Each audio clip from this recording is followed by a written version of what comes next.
சரவணா கிராமத்திலேயே பிறந்து வளர்ந்தவன். அவன் வீட்டுக்கு முன்னால் இருந்த அந்த சின்ன நிலம்தான் அவனது சிறுவயது உலகம். அவனது விளையாட்டு, அவனது கனவு எல்லாமே அதுதான். சிறு வயதிலிருந்தே மண்ணோடு அவனுக்கு ஒரு வித்தியாசமான பாசம் உண்டு. மழை பெய்யும்போது எழும் அந்த மண்ணின் வாசனையை மூச்சு நிறைய இழுத்து மகிழ்ந்தவன் அவன். ஆனால் வாழ்க்கை எப்போதும் நாம் நினைத்தபடி நடப்பதில்லை. காலம் மாறியது. அதே நிலம் இப்போது கஷ்டத்தின் அடையாளமாக மாறியது. பயிர் சரியாக வளரவில்லை. மழை பொய்த்துப் போனது. கடன் மேல் கடன் குவிந்தது. வீட்டுக்குள் தினமும் மனக்கசப்பு. அம்மாவிற்கு உடல்நிலை சரியில்லை. தங்கை படிக்க வேண்டும். அப்பா நாள் முழுக்க கவலையோடு மௌனமாக இருப்பார். ஒரு நாள் இரவு மின்சாரம் துண்டிக்கப்பட்டிருந்தது. வெளியில் நிலவொளி மட்டும் படர்ந்திருந்தது.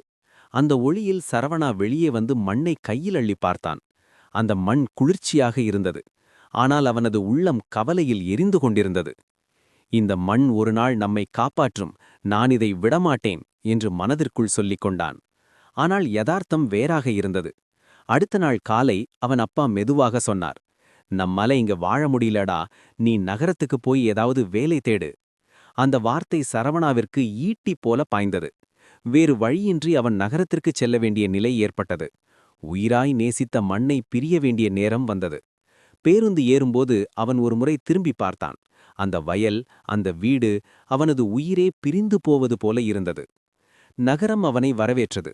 ஆனால் அது அவன் கனவில் கண்டது போல இல்லை. பெரிய கட்டடங்கள், இரைச்சல், வேகம், யாருக்கும் யாரை பற்றியும் கவலையில்லாத வாழ்க்கை. சரவணா ஒரு கட்டுமான பணியில் வேலைக்கு சேர்ந்தான். காலை முதல் மாலை வரை கஷ்டப்பட்டு உழைத்தான். கையில் கிடைக்கும் சம்பளம் எதற்கும் போதவில்லை. இரவு அவன் தங்கும் அந்த சின்ன அறையில் மின்விசிறி கூட சரியாக ஓடாது. அங்குதான் அவன் தனியாக உட்கார்ந்து தன் கைபேசியில் கிராமத்து புகைப்படங்களை பார்ப்பான்.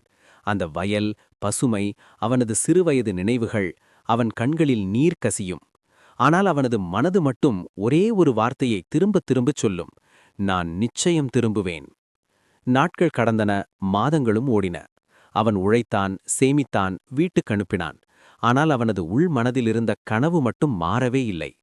ஒரு நாள் வேலை முடிந்து சோர்ந்து போய் கைபேசியை பார்த்து கொண்டிருக்கும்போது ஒரு காணொளி அவன் கண்ணில் பட்டது. அதில் ஒரு விவசாயி பேசிக் கொண்டிருந்தார். விவசாயம் கஷ்டம்தான், ஆனால் அதுதான் எதிர்காலம். மண்ணை விட்டவர்கள் நாளைக்கு நிச்சயம் வருந்துவார்கள்.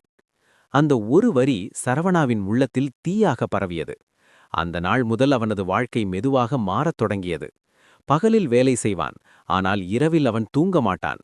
நவீன விவசாய முறைகள், இயற்கை விவசாயம், சொட்டு நீர் பாசனம் என அனைத்தையும் இணையத்தின் வழியே கற்றுக்கொண்டான்.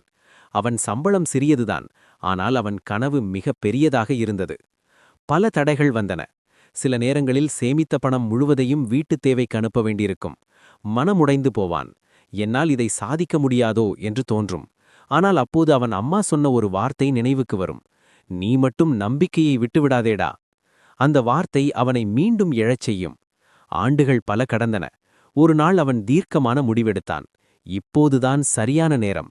அவன் மீண்டும் கிராமத்திற்கு திரும்பினான். அவனது கால்கள் மீண்டும் அந்த மண்ணை தொட்டன. அந்த உணர்வு அவனை கண்ணீர் மல்க செய்தது. ஆனால் அது சந்தோஷ கண்ணீர். இப்போதுதான் உண்மையான சோதனை தொடங்கியது. முதல் முயற்சி தோல்வியில் முடிந்தது. மழை பெய்யவில்லை, பயிர்கள் நாசமாகின. ஊர் மக்கள் எள்ளி நகையாடினர். நகரத்துக்கு போய் வந்தவனுக்கு விவசாயம் தெரியுமா? சரவணா புன்னகையோடு சொன்னான், தெரியவில்லை, ஆனால் கற்றுக்கொள்வேன். அவன் முறையாக திட்டமிட ஆரம்பித்தான். சொட்டு நீர் பாசனம், இயற்கை உரங்கள் என புதிய முறைகளை பயன்படுத்தினான். நாள் முழுக்க வயலில் உழைத்தான். கைகளில் காயங்கள் ஏற்பட்டன, ஆனால் மனது உறுதியாக இருந்தது. மெல்ல மெல்ல மண் பதில் சொல்ல ஆரம்பித்தது. சின்ன சின்ன பச்சை முளைகள் வழியில் தெரிந்தன. அது அவனது கனவின் முதல் வடிவம். அந்த முளைகள் வளர்ந்து வயல் முழுவதும் பசுமை படர்ந்தது. ஒரு நாள் அவன் வயல் முழுவதும் பசுமையாக மாறியிருப்பதைக் கண்டு வியந்து நின்றான். அவன் கண்களில் பெருமையும் நிறைவும் ததும்பின. அவன் மெதுவாக மண்ணை கையில் எடுத்தான். நான் வந்துவிட்டேன் என்று மெல்லிய குரலில் சொன்னான். அன்றிலிருந்து அவன் வாழ்க்கை மட்டுமல்ல, அவன் கிராமமே மாறத் தொடங்கியது. மற்ற இளைஞர்களும் அவனை பார்த்து உத்வேகமடைந்தனர். அந்த ஊரில் விவசாயம் மீண்டும் உயிர் பெற்றது. வெற்றி என்பது வெறும் பணம் ஈர்ப்பது மட்டுமல்ல, நம் வேர்களை காப்பாற்றுவதுதான் உண்மையான வெற்றி என்பதை சரவணா புரிந்து கொண்டான்.